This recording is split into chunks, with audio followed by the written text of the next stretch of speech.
Thank you so much to the organizers for putting together this beautiful week and this program and inviting us to be here.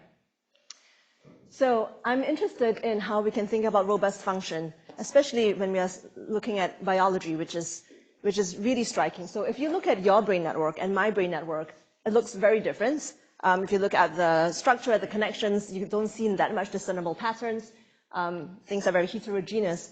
And if you go down to the level of cells, you see a lot of small copy numbers, there's a lot of stochasticity. So how is it that, given the amounts of heterogeneity and stochasticity in biological systems, we can still talk about robust function? I think this is a challenge for us as theoretical physicists, because we are interested in thinking about emergent functions, so long time scales, long length scales. By long time scales, some examples are circadian rhythms, memory, in which the underlying chemical reactions that make up the circadian rhythm or memory are very short, and yet they give rise to long periods. Memories can last for lifetimes, much longer than even the lifetimes of the cells themselves.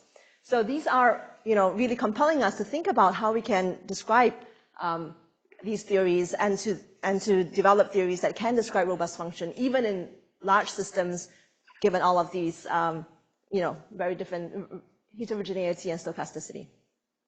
So I'm interested in self-organization, so behavior in which you have behavior that's different than just adding up the sum of individual particles and what they do. So I'm going to be talking about the circadian rhythm, a global clock, but we see these emergent functions in many different systems. So in mitosis, where microtubules have to grow and shrink across very large range of length scales, and also emergent function that comes across just from motion and being active systems in general. My tool of choice that I'm going to be using is topology to think about how robustness can be sustained by topology and to investigate if this could be a mechanism that drives both motion as well as provides robustness for these directed states. And I'm going to be constructing models that are based on many chemical reactions that we see in cells, some of which are, a lot of which are driven out of equilibrium by the consumption of ATP or GTP. So when you have breakfast, this is converted into chemical fuels. So one example here that we see is that of fuel cell cycles, and this is a very simple phosphorylation, dephosphorylation reaction. It's actually a flux, so even though it looks as if things should be in detailed balance, it is not, and this is because it is being powered by the consumption of ATP and GTP, so enzymes are facilitating this. So there's a constant flux. This is expensive. We're having to consume energy to do this. And in fact, it's very surprising, and these were called fuel cell cycles, because why is the body using so much energy just to get right back to where it was? It seems useless.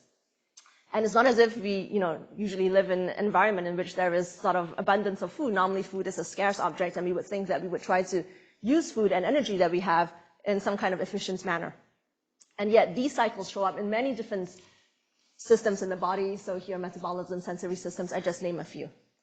And so it is really, I think, striking to many of us who are thinking about energy and how energy is being consumed, especially in biology, where the energy consumption budget is so much larger than what those of us, us as physicists or engineers would think or try and predict. And here, our work suggests that some of these seemingly wasteful motifs could contribute to the robustness of the function that we need to stabilize.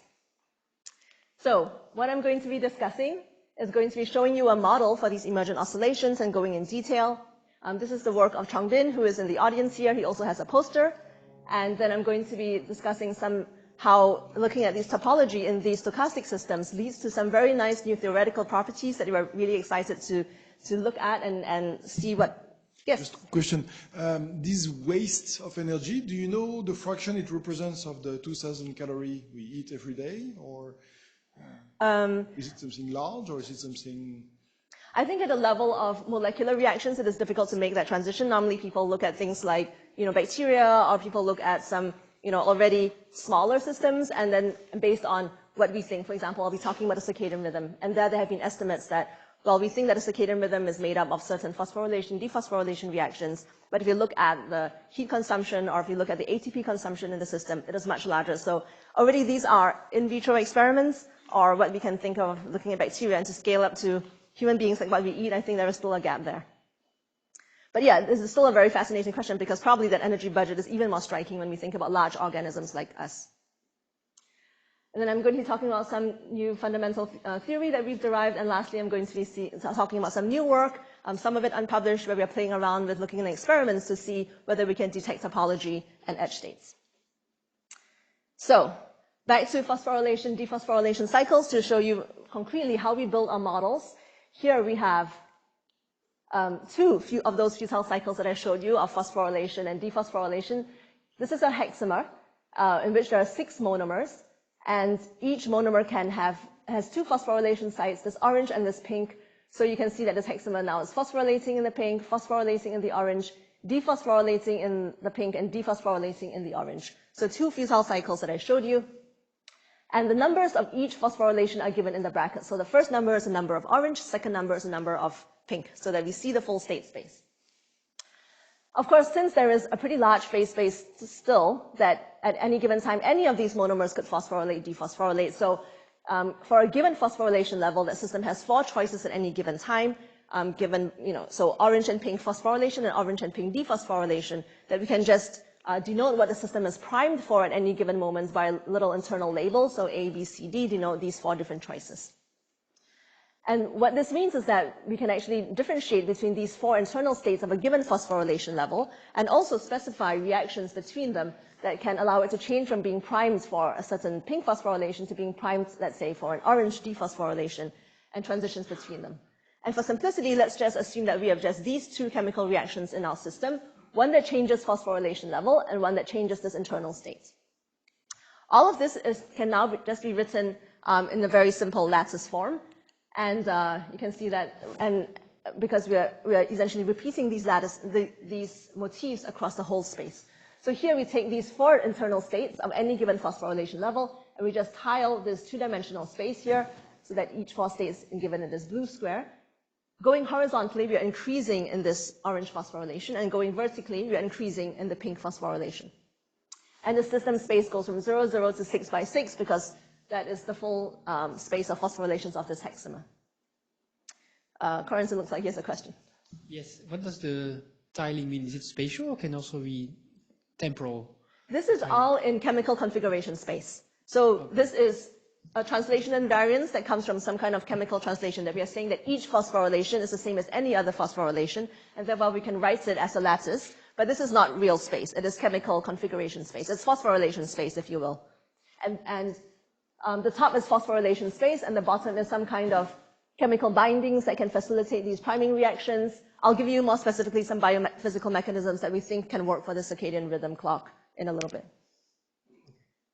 And so those are steady states then, right? So where is time going in that picture? So these are rates. This is a rate equation. So this is, we can specify all the individual nodes or sites, specify states of the system.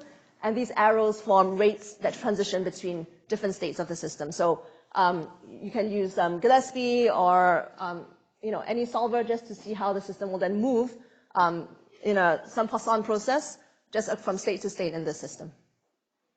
Sure. Great. So now that we...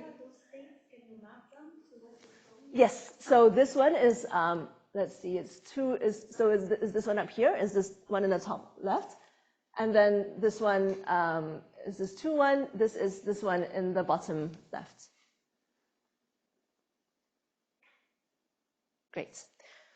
Great. And so now that we understand the state space, and again, and I'm very happy for questions, so please ask me questions along the way. Now that we have our lattice, now we can look and see, and there is actually a phase transition that governs between the regular boring thing we expect in the absence of any assumptions, which is diffusion, and towards a ballistic motion on the edge. So then the first case, in diffusion, you can see that we have roughly equal numbers of clockwise versus anti-clockwise cycles. So we see that the system will sort of, when these 2 rates are roughly the same, you can see that the system will just sort of wander around the whole system, and ergodically it will cover the whole system. So this is a random walk, this is 2D diffusion. And there is a transition when these black rates become larger than these gray rates, and in that transition, the system will now move towards moving along the edge. And we can see this by inspection. So let's say here now the system has wandered onto this edge. Over here, it can only move here. Now this black rate is larger than this gray rate, so it's going to take the black rate most likely, then it's can only move here. Now this is more likely. Then it can only move here. It has to turn the corner. This is more likely. It has to go here. And you can see that now it's moved from 2D diffusion to now ballistic motion along the edge. And so this is very nice because in biology, we often think about dimensional reduction. How is it that we have these, biological networks often look horrific, big and large and messy, and yet very clearly, whether it's metabolic networks or gene networks, they need to be able to switch and to enable pathways to move in very particular specific pathways along the network in response to given stimuli or different conditions. And so here we see that there is this switch that enables switching to moving in very specific pathways versus just moving around in the network.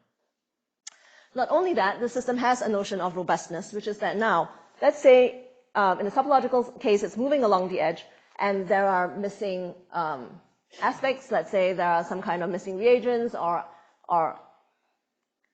unavailable states. You can see that now the system, instead of just sort of hitting a roadblock and just sort of fading away, here you can see that now it will turn the corner. This is more likely. This is more likely. Now it will keep going. It will turn the corner.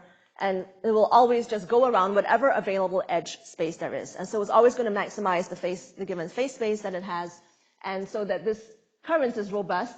And this draws from a long investigation of topology that came from quantum condensed matter, in which they looked at how random matrix theory and robustness to perturbations could allow a systematic classification based on the symmetries of these lattices. And what is nice for us is that now if we're attempting to think about real systems, and whether it's biology or synthetic systems, you can see that also here we have a very simple model that gives this long cycle, but has only two parameters, or really that there's the gray and the black. And this is also nice because then we can then provide experimental predictions easily because there's not that many parameters that we need to tune in order to see differences in the behavior. In contrast to a lot of biological models in which you have so many parameters so that it's very difficult to understand what's actually governing the system behavior. Quick question. Yes. Yeah, so if the system is in equilibrium, the system has diffusive behavior on this phase space network, right?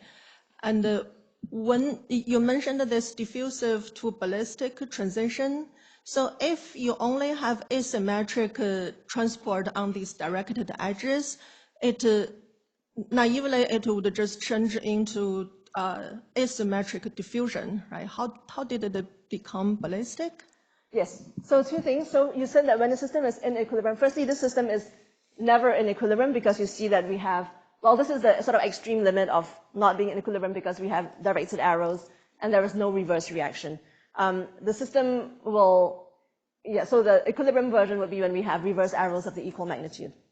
In this case, the reason why it can undergo diffusion and regular diffusion is because just because our chiral cycles are sort of balanced. You can see that we have clockwise and we have counterclockwise, and each clockwise sort of has a counterclockwise friend right next to it. So that's why even if it goes one way, if you zoom out, if you cause grain in the system instead of looking at where it's going at any given time, it will be regular diffusion.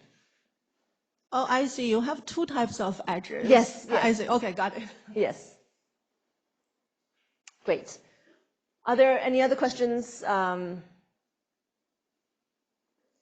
This is a great time to ask questions because after this I'm going to show how we're using this model to describe the circadian rhythm. So then, so any nagging doubts, this is a good time. In terms of steady-state distribution, what you mean is that it's localized close to the edge, but you also have a bulk contribution? Yes, exactly. So yeah, what we can see is that the steady state is on the edge, and the steady state is on the edge. The more the black rates are faster than the gray, the more it will be on the edge. It can, of course, always go back into the bulk as well. Yeah. Perfect. Okay, wonderful. So now, and this is Chongmin's work, so feel free to ask him more about it. Another question, Yes. What defines the edge is the zeros and the existence of a finite maximal number of phosphorylation? Exactly, exactly. So now here the edge is really given by the chemical state space. So the fact that we can go from 0 phosphorylations to maximum phosphorylations. So the finite number of chemical reactions possible in a system forms the edge of the system very naturally. So also in contrast to solid state systems, here we have maybe more like tens, hundreds, thousands, so much smaller. So we are not in the stochastic, and we are not in the thermodynamic limit. And this is also a fun playground to see what happens in these smaller systems as well. What sets the localization length? What sets the localization length? In this very simple case where we only have basically the rates. So here, we only have two rates, the black versus the gray. Then we can add reverse rates as well, and then it's going to be looking at the combination of those rates. So if you translate that to the condensed matter language, is that so that sets the energy gap? Yeah, you could, yes, it also does. Right. So yeah, so it sets the decay length of the edge states that are exponentially localized, that decay length, and it also sets the gap, so how robust this edge states are compared to the bulk. Absolutely. Wonderful. Great. So now we're going to look at this. You can see that this forms a large clock because it forms a period that's much longer than the underlying chemical reactions that it has. And so here we're going to describe the circadian rhythm of cyanobacteria, which is actually also a hexamer. Now you see why I drew my molecules in that way. It is governed by this chi-C molecule that has 6 monomers, that are hexamers composed of 6 monomers, and there's 2 phosphorylation sites on each monomer, the T and the S. And by day, the T sites get phosphorylated, and then the S sites get phosphorylated, and then by night, the T sites get dephosphorylated, and then the S sites get dephosphorylated.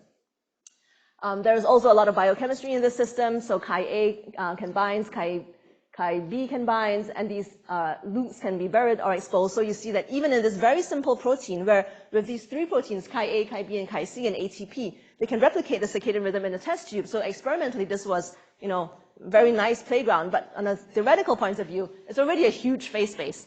And the question, theoretically, is why is it that given this huge phase space, you get this very orderly cycle where all of T phosphorylates, all of S phosphorylates, and then T dephosphorylates and S dephosphorylates, especially since that we would assume that individual monomers should phosphorylate and dephosphorylate. Monomers are constantly binding into hexamers and unbinding.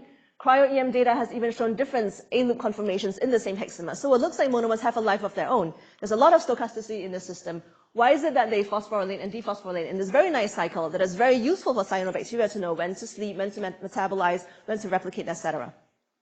So we are using our model here. As you probably already guessed, the orange and pink phosphorylations are now our T and S phosphorylations respectively. And here now we add reverse rates for thermodynamic consistency. And so here in these, we can also identify that these internal transitions can now be promoted by those other proteins that I mentioned, Chi-A and Chi-B, and that some of them can also be promoted by changes in conformations, so going from this buried to exposed loops respectively. But we keep the same chirality of the loops, so the black rates are still mostly going clockwise, the gray loops are still going mostly counterclockwise, and it's exactly the same model here, just with reverse rates, and so now we can look at this model. We of course look to the literature to see whether, to see how consistent this model is with experimental observations. And what we can see is that here the Chi-A binding does promote phosphorylation, Chi-B promotes dephosphorylation, Chi-A binding tends to happen to this exposed loop. And we also see a difference in transition rates, because here, what is needed for our model for it to be in a topological regime is for these black rates to be faster than these gray rates. And what we see is that there is a difference in timescales that is given, that often happens because these black rates are powered by ATP, so these are fast reactions as opposed to reactions that are maybe diffusion mediated and so much slower. So we can put this into, we can use this now to describe our model, where in the topological regime, you see that this molecule shows now all T-site phosphorylation and then S-site phosphorylation, and then T-site dephosphorylation, and then S-site dephosphorylation. And this is a very nice case in which this ordering of T and S, and then T going away and S going, it comes out very naturally, in contrast to a lot of other models where this has to be put in by hand. So this is a very, is a typical other model in which they show here strong cooperativity to mediate these changes, in which, firstly, this is just one phosphorylation. So here to turn on one phosphorylation, so often in typical models, you have to turn T on, turn T off. Turn S on, turn S off. And then the reverse for the dephosphorylation. So it's really a lot of rates to switch things on and off. Generally, getting timing is a difficult thing for which we need a lot of parameters. And here you see that the timing here naturally emerges just by being on the edge of this two-dimensional space in which just going around gives you this natural TS timing. Not only that, these cycles are often, you can see that they have to tune carefully to make these rates on the edge much larger than these rates. And if you break the rate somewhere in the middle, you see that this breaks the whole cycle Whereas here, you can see that it's more robust. It can move around defects in this cycle. So I want to just pause again briefly to see if there's any questions before we move on to theoretical aspects of this whole formalism. I lost something. Yes. How come that with a much more complicated chemical reaction system, you still get a two-dimensional lattice and not a more higher dimensional system? Yes, that's a great question, and that is sort of hidden in our internal states. So it is the two-dimensional space, but we have these 4 internal states, and our hypothesis is that these additional chemical reactions essentially power between these different internal states. But yeah, and so it's a way of writing this down. But a lot of times cycles often have a two-dimensional projection, so it's a way of looking at it, it's a way of writing it where we can encode the different chemical reactions, but now the main activity goes around the space of this lattice. And this is also a theoretical physicist simplification. So. Great. Wonderful. Then I get to tell you about some of our new work on how non-reciprocity is a necessary condition. So already here, this is very interesting because we are actually looking at the master equation in here, and it's what we really, a lot of this formalism has been developed for quantum systems, and then later on mechanical systems and many other metamaterials, etc. There are many experts in the audience. We heard from Corentin on Monday. But what is new about this formalism that we're using is that they're using the master equation, in which it looks very similar to the Schrodinger equation, so we can map these systems and a lot of the results there directly. But what we'll also see is that there are some differences. But just to show you the outlines of how an initial mapping could be done, you can see that what we're exploiting here is that we can write our chemical reactions essentially in a translationally invariant way as a lattice, and this lattice then allows us to go to Fourier space. And in Fourier space, we know that we can look at eigenvectors and how they wind, as in this cartoon. Here we have eigenvectors winding across the Fourier domain, and you can see that when they wind and form a loop, then the system is topological. There's a topological invariance, and that's when we have the system favoring the edge, versus when the eigenvector does not form a closed loop. Maybe it wiggles around, but it does not actually rotate into 2π. Then the topological invariant is trivial, and the system will not particularly favor the bulk, will not particularly favor the edge or the bulk. Excuse me. You said the invariance is in the chemical space, not in real space, right? Yes. Okay, so you're doing Fourier chemical space. Yes. Cool. Yes. Yeah, essentially we're looking at the lattice, but you're right. And the reason why we can think about chemical space is that we're using mathematically the fact that the Schrodinger equation looks very similar. In fact, they differ just by a constant. So the eigenvectors will be the same because they will not be affected by the constant. And since a lot of topological invariants are defined just by the eigenvectors, we can just look at, on the same lattice, the same eigenvectors, see how they wind, and see whether or not we get a topological invariance there. We can also just simulate the system. And here use Gillespie. We can see that this video moved very fast. We can see that in our two-dimensional space where time is now in a vertical axis, the system initially wanders transiently around the bulk. Once it hits the edge, it will stay there, and it will keep going around, so that in the long time limit, the steady state is on the edge, as Julianne was asking about. So if you had a third phosphorylation state, you'd have a cube in chemical reaction space. And if you were to do Gillespie on that, do you democratically occupy all 6 spaces of the cube? What happens there? I think it depends on how we set it up. If we set it up, if we just stack, we might still get currents going around 4 of the faces, let's say, and wandering around in the z dimension. Would that depend on the initial condition, maybe? It also depends on on the stacking. You can see that because in our two-dimensional space, we have to construct it so that things go one way, things go in the other. We would also need, if we want something to go around all faces as a current, we would need to construct it in a way that that sort of interfaces in a sort of non-trivial way, let's say. Thank you. Sure. Okay, I am going to tell you about this. There's lots of exciting new theory. I think, we also mentioned this, how in biology this is really a great playground because things are naturally non-reciprocal. But I want to show you, some recent works that we started to look more carefully at what the master equation, the constraints that the master equation gives us. And we see here that besides being able to be governed by the same lattice, here we also get a flux constraint, which is given by the sum of all the outgoing rates in the system that forms the diagonal of the system.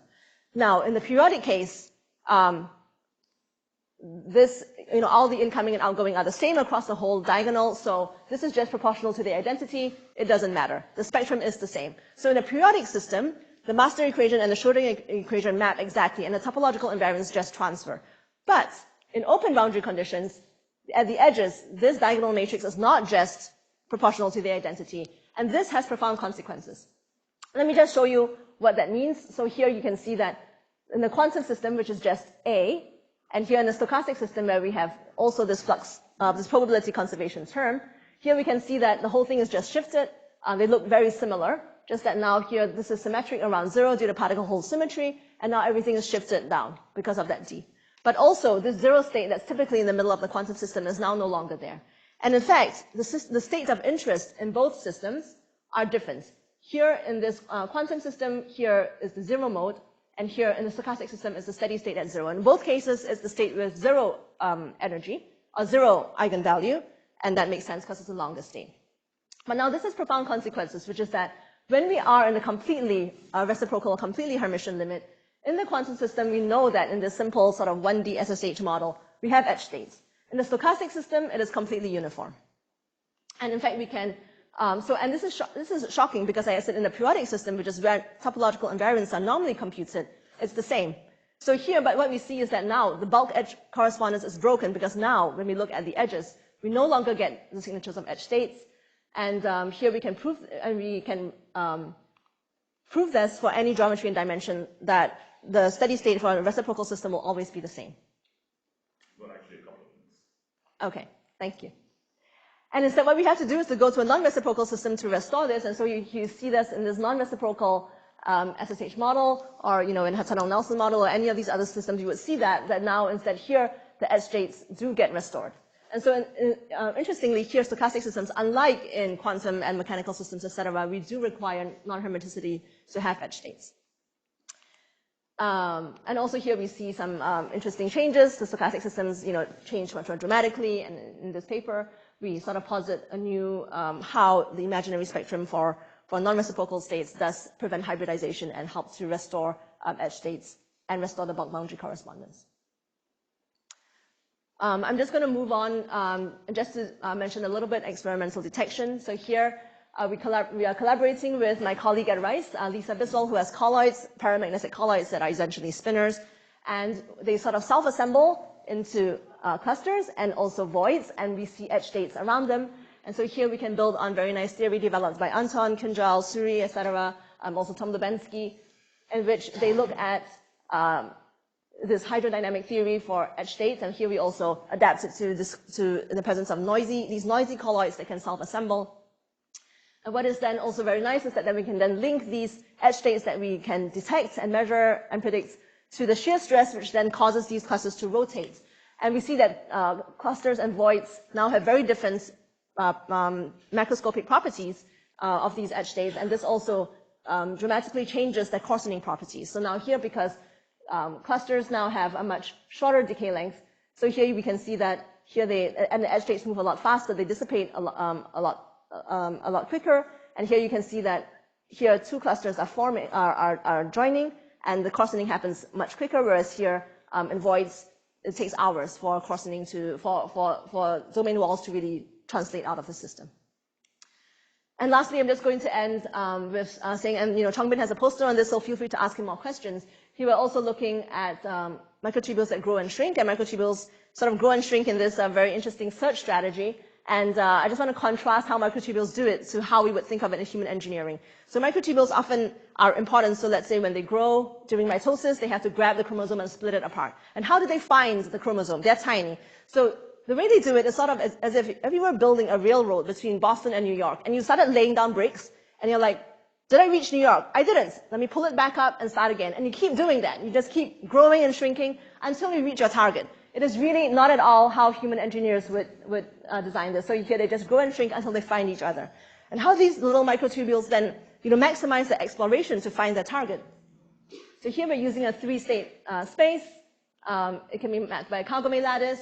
And here we're collaborating with Joe Howard to look at their data. And we see here there's a very large range of microtubule lengths before catastrophe, and then a peak distribution.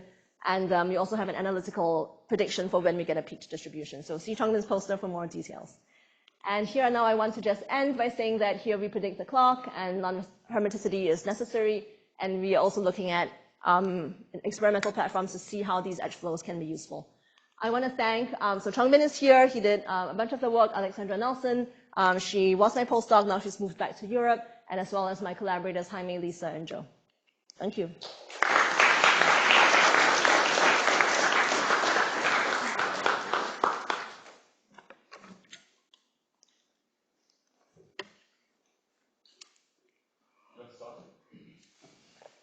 Thank you for the great talk. I was just wondering that your edge currents and these predictions, would they carry through when your state space is continuous, so in a kind of Fokker-Planck description? Yeah, so in this work with Lisa that we're doing, this is a continuum description. And so we can also develop analogous continuum descriptions. Going from one to the other is not trivial. I think Anton and his student Ian is here, and they've also worked on some of these questions. So the answer is yes, and exactly how you do it, probably depends also on the kind of state you have and the specific situation. Thank you. So awesome stuff. Part one, especially about the robustness. Whenever I think of robustness, very hand wavy, I think of some sort of effective, maybe virtual potential-like thing that restores you back to some sort of steady state. And I was wondering if you can relate some sort of notion like that to the rates that are ultimately consuming chemical-free energy in your system, because I'm sure that you should be able to theoretically predict, how much ATP it takes to drive your loops around, as opposed to the equilibrium condition. And you should be able to determine how robust your system is, because at some point of large enough perturbation will cause it to teeter off the edge. And so I was wondering if there's some sort of relationship between these two. Yeah. So firstly, and I think some people in the audience have already discussed it, like Vincenzo talks about how, now we really need to go to sequences and not just attractors. And I think Rio also in his recent PRX, he's talking about frustrated networks. And so I think now when we're looking at non-equilibrium systems, the idea of finite wells, we have to modify it to think about how we can have moving attractors or moving cycles in this network. So I think we need new tools to understand these questions. But I think what you're saying about starting to compare with numbers, how can we actually compare these? And I think there we also need a sense of how strong are fluctuations, because robustness doesn't depend only on the sort of steady states, but also on how much they make excursions and how much you want to prevent those excursions. So those are also, I think, an additional set of questions that we haven't really looked at so far to think about that in real systems. But that's a great place to go. Thank you. Thanks. Congratulations for the talk and for surviving your chairman. I want to go back to the high dimension. I still have a little bit more to go. High dimensional question. So if I have a complicated chemical reaction network in front of me, can I guess what will be an edge configuration or not? And I didn't understand if you, in this case, should have high dimensional space and high dimensional also boundaries, or if you can always go back to this 2D representation, in which case your edge state, can you predict which, what will they be? Yeah, really, really great questions. Firstly, can we look at something? I think this is our goal when we're trying to think about, starting to develop theoretical tools for these systems. So firstly, we're saying that, okay, well, things need to have some amount of non-reciprocity. We need some element of cycles in there. So I think we're starting to think about how we can do this in a more systematic way, because right now the answer is no. And to your question about high dimensions, I think this is a very interesting question. It's also really fun that we have more materials next door, because a lot of times for cycles, all you need is 2 dimensions. Obviously, you can have a larger system as well, but a lot of times, even in quantum systems, when you start to look at higher dimensions, often you start getting things sort of stuck in corners, or that you don't necessarily, there's in fact more ways for the system to become less robust, if you will. You start allowing lots of space, they can float away. So I think the question of what happens at higher dimensions is very interesting, and especially in biology where things are naturally high dimensional, but yet we often see that maybe a few parameters is what matters. So, I think of like Vincenzo's also recent work where he looked at machine learning and they identified that actually what they thought was a very large space, only a couple of parameters matter. So I think there's a lot more to be looked at in there, how that interplay of, what are the important dimensions that matter? Because it seems like that can also be helpful for getting robust currents. Okay, thank you. Yeah, I like your insightful comments about the robustness in biology and the potential relation to a topological protection. It's a topic I've always been interested in. So in the last part, you talk about this mapping between Schrödinger's equation and the master's equation. So I wonder, in the master equation description, the probabilities are bounded to be non-negative real numbers. Yes. Right? So what is the effect of that? Yeah. So the steady state does have to be non-negative. The higher states can be also both signs. But yes, it is a different formalism. And so comparing the quantum steady state and the quantum zero mode and the stochastic steady state is not the same comparison. So I think, yeah, that is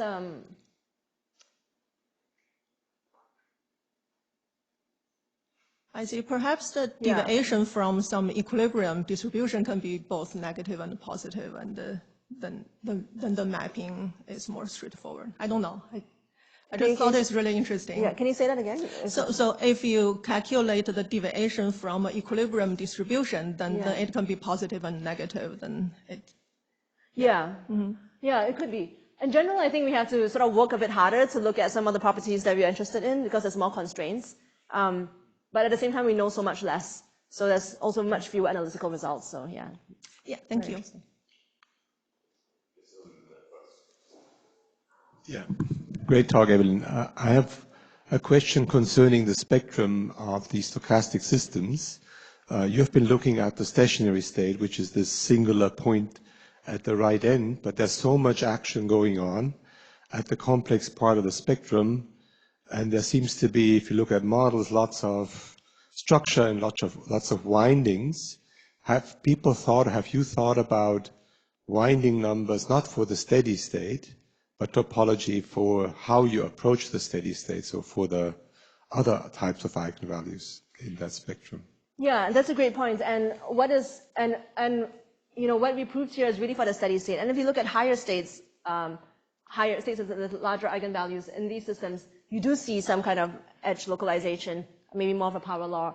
And yes, we do see exceptional points. There are different windings. I think that is we're just starting to look at that. And yeah, I mean, so we're just starting to explore that. So I think the answer is we see them. We don't really know yet what their significance is, but this is something that people are just starting to look at. Yeah, perhaps a related question. When people look at non-Hermitian topology, they look at point gap topology, where you compare the spectrum of the closed system versus that of the open one.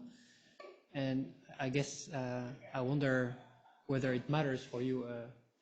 I guess, I mean, in principle, it should for like the non-Hermitian skid modes that you have often appearing. Sorry, you should what? Often this point gap control topology controls the non-Hermitian skid modes that are, like all the modes accumulate on one edge. And so I was wondering whether you saw anything of that. Yes. So I will say that the classification of stochastic systems is very much open, just because we have this flux conservation term, so in some ways the classification is both reduced, because now we only have real hoppings, if you will, but at the same time, because of this conservation term, it also makes it different. So our system could be viewed as either a point gap or a line gap, actually. And so we get some topological properties sometimes. We also, in this system, this is definitely a skin mode. But also from another point of view, you could call it a line gap. So I think the jury is still out to make this more systematic. Yeah.